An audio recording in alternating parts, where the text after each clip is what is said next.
Olá, tudo bem? Neste vídeo vamos dar seguimento ao curso de Física no módulo 2 sobre cinemática. É sobre isso que a gente vai tratar em seguida.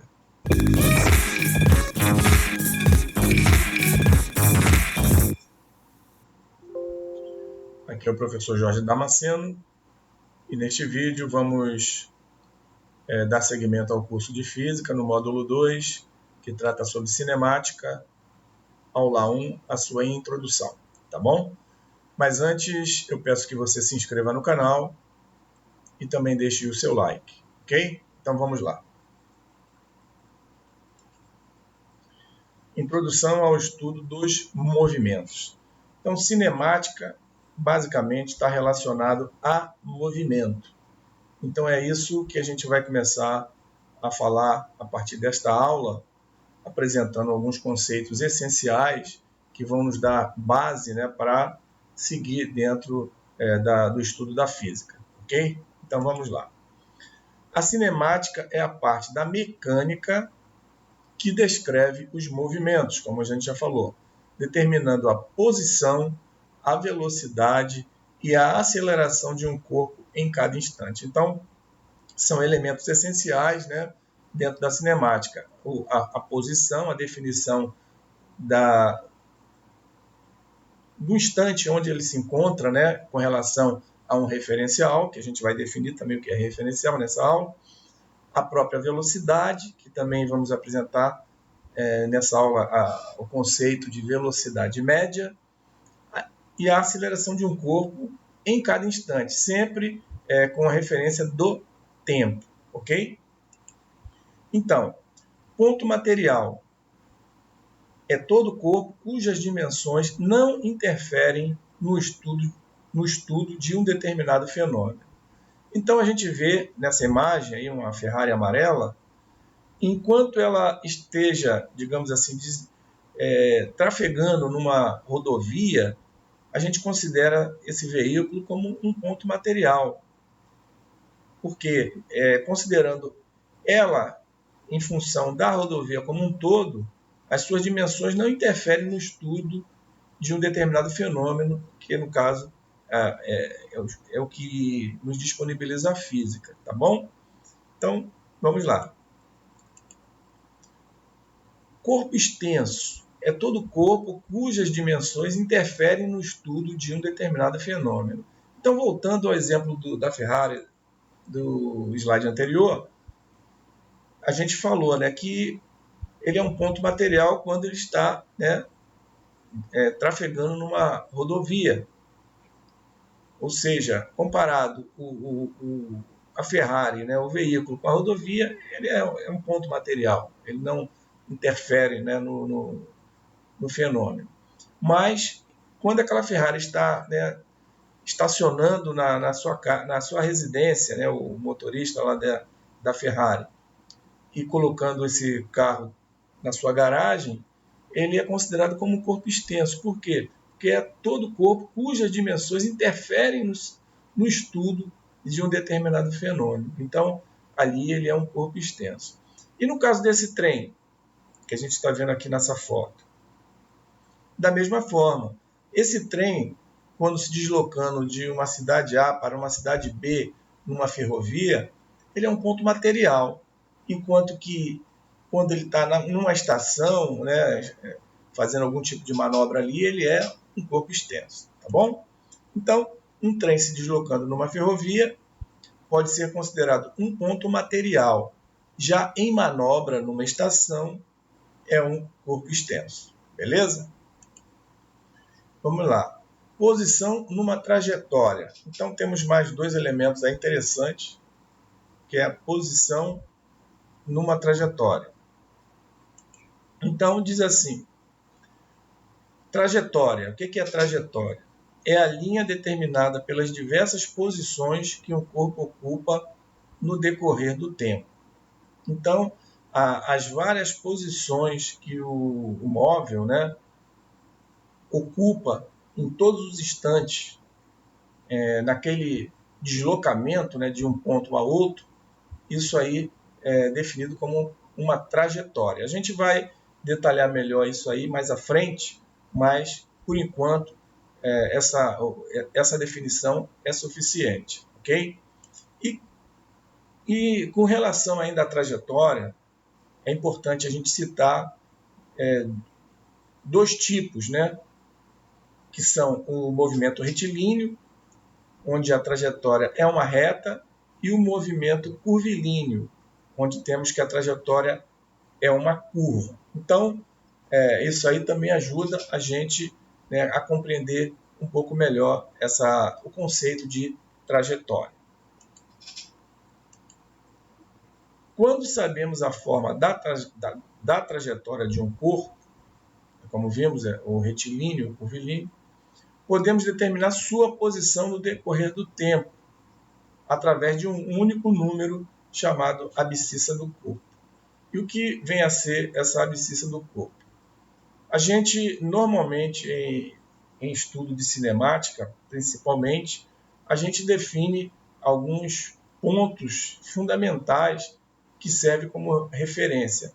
No caso, a origem, de onde, né, o móvel inicia o seu movimento, e a gente define também a questão do sentido, já que a própria abscissa dá o direcionamento com base na sua tipo de trajetória. Por exemplo, uma trajetória cujo movimento é retilíneo, né, uma reta, a gente normalmente define o sentido ou para a direita ou para a esquerda como positivo. Isso aí é a questão de referência.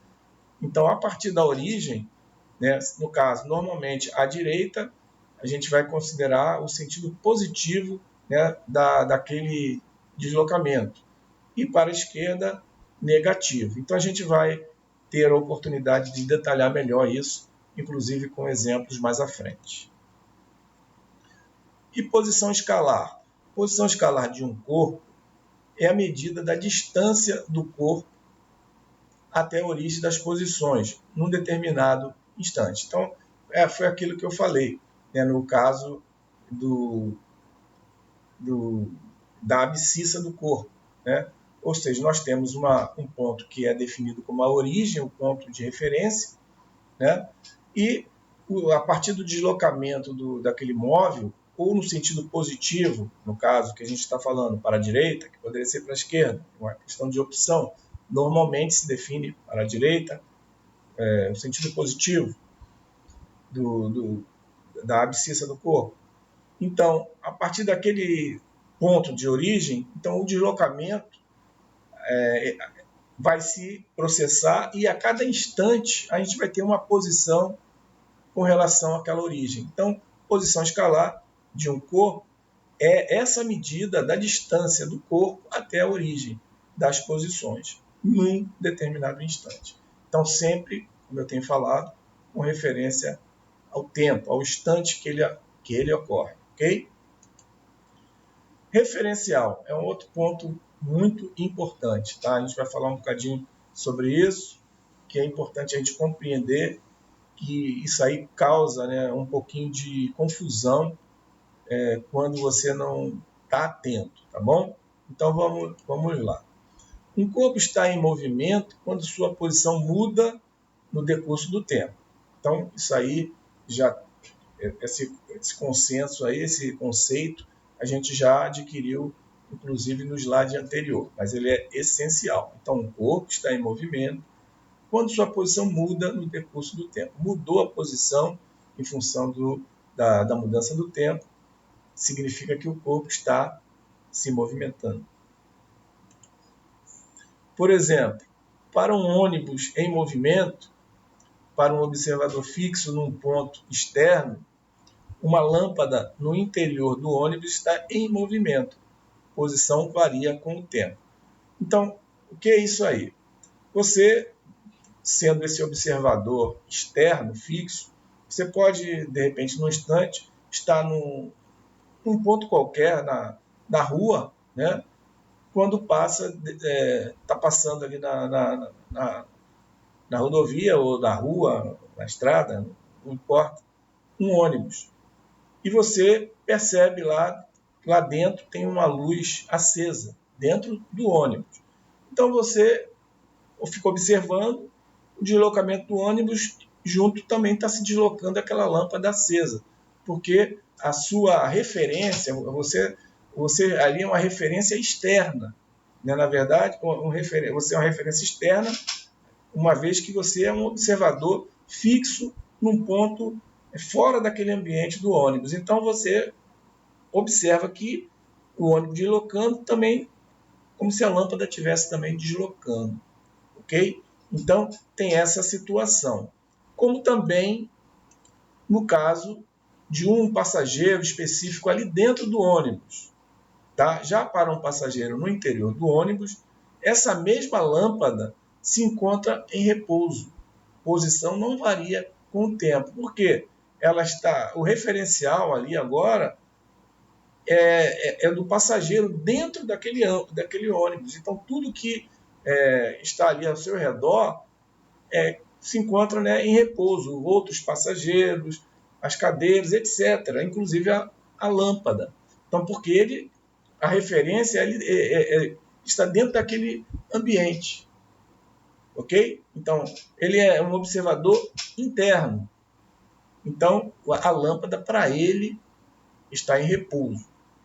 Porém, tudo que está fora daquele ambiente, no caso do ônibus, a paisagem, tudo que está externo, para ele é como se estivesse em movimento. Ok? Então, referencial é essencial para você analisar o contexto e interpretar e definir, né, digamos assim, as bases necessárias para encontrar os elementos, né, que são normalmente pedidos em física, tá bom? Então, no caso, repetindo, para o observador externo, a lâmpada acesa dentro do ônibus está se deslocando. Já para o passageiro que está no interior do ônibus, aquela lâmpada está em repouso, ou seja, parada, ok? Desse modo, a noção de movimento e de repouso de um móvel é sempre relativa a outro corpo, ao que a gente chama de referencial. Continuando ainda sobre referencial. Essa noção é imprecisa se não definirmos o corpo em relação ao qual se considera o estado de movimento ou de repouso de um móvel. Ou seja, é necessário que a gente defina sempre a referência para a gente caracterizar se um determinado corpo está em repouso ou em movimento. O corpo em relação ao qual identificamos se um móvel está em movimento ou em repouso é chamado referencial ou sistema de referência, como a gente já havia falado. Continuando, um ponto material está em movimento em relação a um determinado referencial quando sua posição nesse referencial varia no decurso do tempo. Ok? Então aqui já temos uma definição bem mais completa, envolvendo novamente a questão da variação da posição em função do tempo. Um ponto material está em repouso, diferentemente do que a gente falou do movimento, em relação a um determinado referencial, quando sua posição nesse referencial não varia no decurso do tempo. No caso do passageiro dentro do ônibus, e aqui em movimento, no caso do observador fixo colocado externamente ao ônibus, ok? Espaço percorrido e deslocamento, mais dois conceitos muito importantes que também causa uma série de dúvidas, né, em muitas pessoas. Mas vamos lá que não é difícil não. Primeiro, vamos analisar essa situação aqui da esquerda, onde ele tem dois pontos iniciais e final. Um ponto inicial, posição final. Tá? Nesse caso, é um movimento retilíneo e, como se percebe, ele partindo, né, do início, lógico, até a posição final, mostra aqui o seu deslocamento, que, nesse caso específico, coincide com a distância percorrida. Ou seja, No caso, logicamente, que se ele fosse da posição inicial e voltasse para a posição final e retornasse à posição inicial, logicamente que o deslocamento ia ser nulo. A gente vai explicar isso por quê. Nessa condição aqui é somente no sentido de ida, como está indicada a seta. Então, nesse caso, retilíneo, esse deslocamento e a distância percorrida são idênticas. Então, agora a gente vai analisar a situação mais geral. Tem a posição inicial, tem a posição final. O meu deslocamento é uma linha reta que liga a posição inicial à posição final, mostrando ali, né, essa variação. Esse delta, que a gente vai chamar de delta S, que vai ser a posição final menos a posição inicial. Já a distância percorrida, ela é basicamente todo o percurso, toda a trajetória que o móvel, o corpo, né, percorre. Se é sinuosa como essa aqui, podendo ir a um outro lugar e voltar, voltar no quarteirão e tudo mais. Essa é a distância percorrida, a distância real. Agora, deslocamento é a relação entre a posição final e a posição inicial, ou seja, uma reta que liga esses dois pontos, ok? Então vamos definir mais claramente. A distância percorrida ou espaço percorrido é a medida sobre a trajetória descrita no movimento. O seu valor depende da trajetória, como eu falei. Se é sinuosa ou outro tipo de trajetória, essa é a distância percorrida, né, onde você vai ter uma posição em cada instante de tempo. O deslocamento é a medida da linha reta, olha aqui novamente, que une a posição inicial e a posição final. O seu valor só depende destas posições, não depende da trajetória, como já falamos. Velocidade escalar média, mais um tema muito importante nesse início, né, desse módulo 2, que fala sobre cinemática. Esse conceito aqui é essencial para não ter confusão mais à frente. Considere um ônibus em movimento em relação ao solo, percorrendo 180 km em 3 horas. Aqui temos aí uma imagem, né, um ônibus se deslocando. 180 km em 3 horas. A distância percorrida, 180 km, dividida pelo intervalo de tempo, 3 horas, caracteriza a velocidade escalar média, VM, do ônibus. Ou seja, a velocidade média é igual ao 180 km dividido por 3 horas, que vai dar 60 km por hora. Aqui a gente precisa esclarecer um detalhe. Muitos se confundem sobre isso, velocidade média. A velocidade média é uma velocidade, bom, o nome já está falando, é uma média. Não quer dizer que ele percorreu os 180 km com 60 km correto. Isso aqui, seguramente, ele teve trechos que ele desenvolveu uma velocidade maior, por exemplo, 70 km, 80 km, 90 ou até 100, e pode ter ocorrido um instante que ele desenvolveu velocidade de 40, 50, 45, até parado por conta, de repente, de algum sinal ou algum tipo de lombada, entendeu? Então, 60 km por hora é a média que o ônibus fez nesse percurso de 180 km durante 3 horas. Não é a velocidade fixa que ele manteve, ok? Isso aí, mais à frente, a gente vai definir a velocidade instantânea, tá? Então, a gente vai definir o que seja a velocidade escalar instantânea mais à frente. Continuando. Outro ônibus que percorresse a mesma distância, 180 km, em apenas 2 horas, num tempo menor, 1 hora mais cedo. O outro levou 3 horas, esse levou 2 horas. Teria a velocidade escalar média chamada de V' M, igual a 180 km, mesma distância, num tempo menor, 2 horas.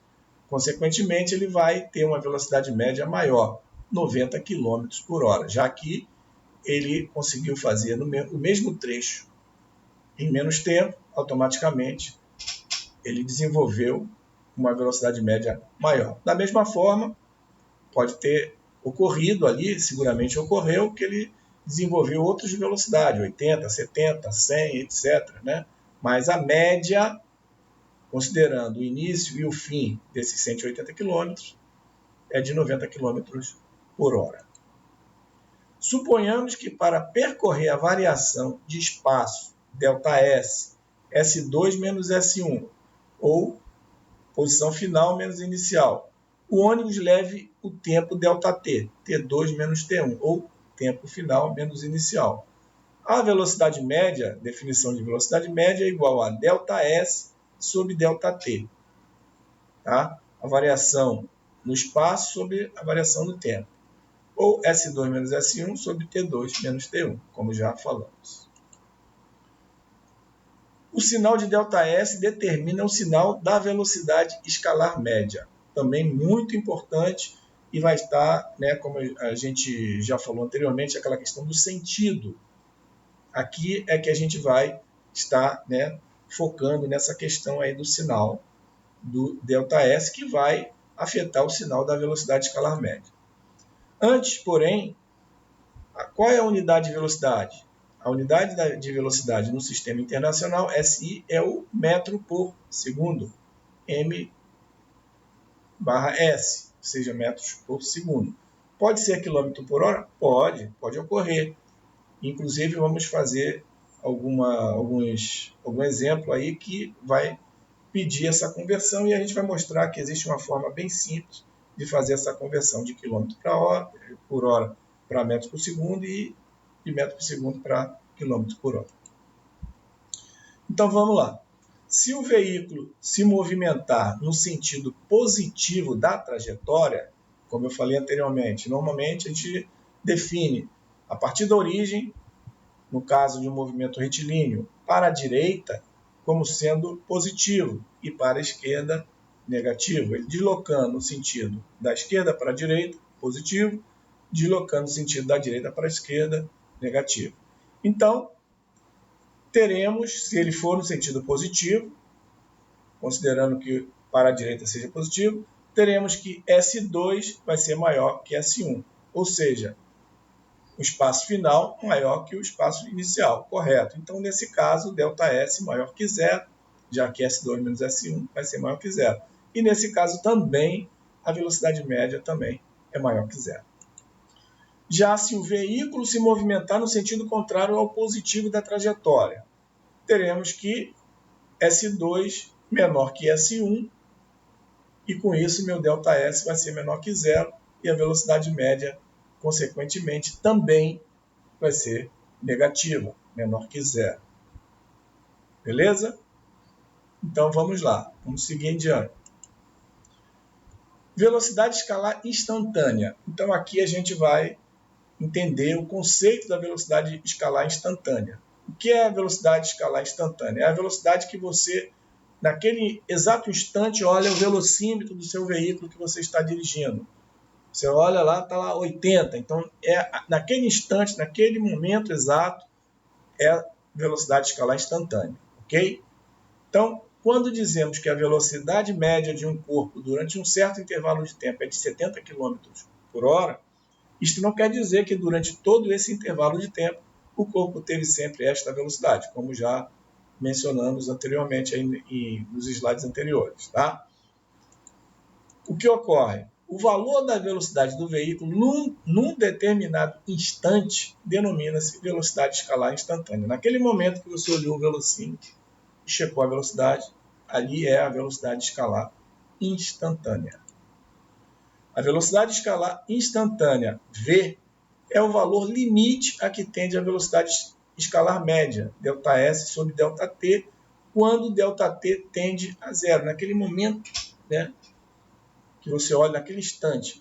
Ou seja, V igual ao limite de ΔT tendendo a zero para ΔS sobre ΔT. Naquele momento exato, ali é a velocidade instantânea. Vamos agora fazer alguns exemplos para a gente praticar, né, e fixar os conceitos. Primeiro exemplo é SPM São Paulo. Qual a velocidade em quilômetros por hora que um avião deve atingir para igualar a velocidade de propagação do som no ar, supondo que esta seja de 330 metros por segundo. Então, é aquilo que eu já tinha comentado. Então, no sistema internacional, a velocidade é dada em metros por segundo, mas é muito comum você verificar questões, né, pedindo em quilômetros por hora, né? Inclusive, é uma forma até bem comum também de se falar no dia a dia. Então, vamos lá. Antes de mais nada, para converter metros por segundo em quilômetros por hora, como eu falei, existe uma forma bem simples e tranquila. Basta multiplicar a velocidade em metros por segundo por 3,6. Logo, nessa questão, minha velocidade, que é 330 metros por segundo, eu vou pegar o 330 metros por segundo e multiplicar por 3,6 km por hora. Então, 330 vezes 3,6 faz a conversão para km por hora. Então, meu V é 1.188 km por hora. E se fosse ao contrário, se eu tivesse em km por hora para converter em metros por segundo? Bastaria eu pegar a velocidade em km por hora, multiplicar por 3,6, dividir por 3,6, que o resultado estaria em metros por segundo. Repetindo, se eu tivesse a velocidade em km por hora, por exemplo, aqui 1.188 km por hora, fazer a conversão para metros por segundo, basta eu pegar essa velocidade em km por hora, dividir por 3,6, que eu volto a ter a minha velocidade em metros por segundo. Ok? Vamos continuar. Próximo exemplo. Um carro de passeio percorre 30 km em 20 minutos. Determine sua velocidade escalar média nesse percurso. Tá? Então, meu ΔS é 30 km e meu ΔT 20 minutos. Tá? Então, normalmente, quilômetros por hora. Então, vamos converter aqui esse 20 minutos em hora. O ΔS, 30 km, o meu ΔT, 20 minutos. Para converter 20 minutos por hora, eu sei que uma hora tem 60 minutos. Então, o minuto corresponde a 1 sobre 60 da hora. 1 dividido por 60 vezes a hora, como está aqui. Então, meu ΔT vai ser 20 dividido por 60, simplificando, dividido por 20 dá 1 no numerador e 3 no denominador. Então, 1/3 da hora corresponde a 20 minutos. Minha velocidade média é o ΔS sobre ΔT. ΔS, 30 km. ΔT, como a gente viu aqui, 1/3 da hora. Para fazer essa divisão, repete o numerador e eu inverto o denominador. Fica 30 vezes 1/3, vai ficar 3 sobre 1, que é 3. Então, 30 vezes 3, minha velocidade média, 90 km por hora. Beleza? E fechando, o exemplo 3, que diz assim: uma partícula percorre uma trajetória retilínea AB, ponto importante em questões de física, principalmente em questões assim já mais elaboradas. Entender o que ele está, cada detalhe, você ficar atento para não se confundir. Então, aqui, uma partícula, a gente vai entender um móvel, um corpo, logo que seja, percorre uma trajetória retilínea, já definiu a trajetória retilínea, não é curva. Trajetória retilínea AB, onde M é o ponto médio. Mais uma informação importante: M está no meio dessa trajetória retilínea entre A e B, sempre no mesmo sentido. Outro detalhe, o móvel está se deslocando sempre no mesmo sentido e com velocidade constante. Olha quantas informações importantes. Velocidade constante em cada um dos trechos AM e MB. A velocidade da partícula no trecho AM é 6 metros por segundo, constante nesse trecho. E no trecho MB é de 3 metros por segundo. Calcular a velocidade média da partícula entre os pontos A e B. Então, vamos ter que usar os conceitos que a gente aprendeu de velocidade média compreendendo e aplicando todas essas informações que foram passadas aqui. Então vamos lá. Primeiramente, a gente monta, né, um diagramazinho, né, para facilitar a nossa compreensão. Temos aqui AB é o deslocamento que vai ser feito retilíneo, não é isso? M é o ponto médio que divide ao meio.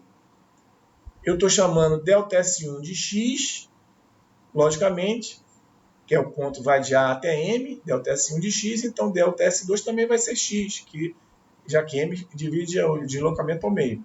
Então, MB também vai ser X.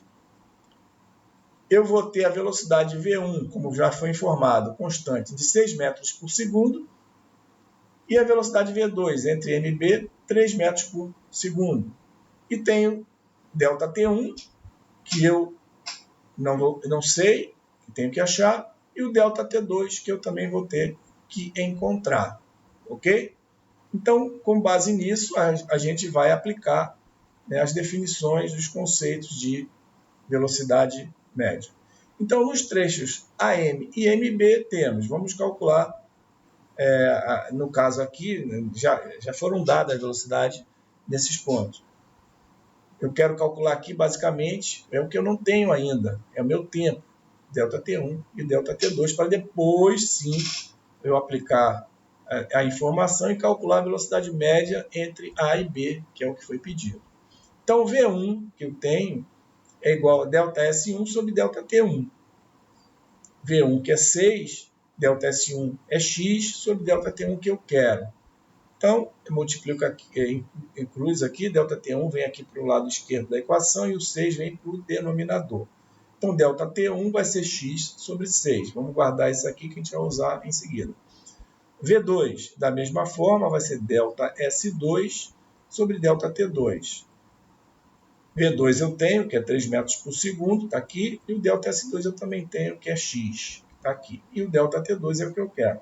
Então, passando o ΔT2 aqui para o outro lado da equação e o 3 para o denominador, meu ΔT2 vai ser X sobre 3. Então, já tenho aqui as duas informações, e com isso, eu posso agora achar a minha velocidade média no percurso total AB, que é o que ele quer. Então, velocidade média, ΔS sobre ΔT. Minha velocidade média vai ser, quem é o ΔS total? É o ΔS1 mais ΔS2. X mais X, 2x, está aqui. Quem é o meu ΔT total, de A até B? Vai ser ΔT1 mais ΔT2. ΔT1 mais ΔT2. Então, minha velocidade média vai ser 2x. Quem é ΔT1? Está aqui, x sobre 6. Quem é ΔT2? Está aqui, x sobre 3. X sobre 6 mais x sobre 3. Soma de fração, eu tenho que achar o MMC, que no caso entre 6 e 3 é 6. Divido aqui 6 por 6 dá 1, vezes x dá x, mais 6 por 3 dá 2, vezes x dá 2x. 2x mais x dá 3x, dividido isso aí por 6. Então, eu fazendo aqui a divisão, 2x inverto 3x por 6, vai ficar 6 por 3x.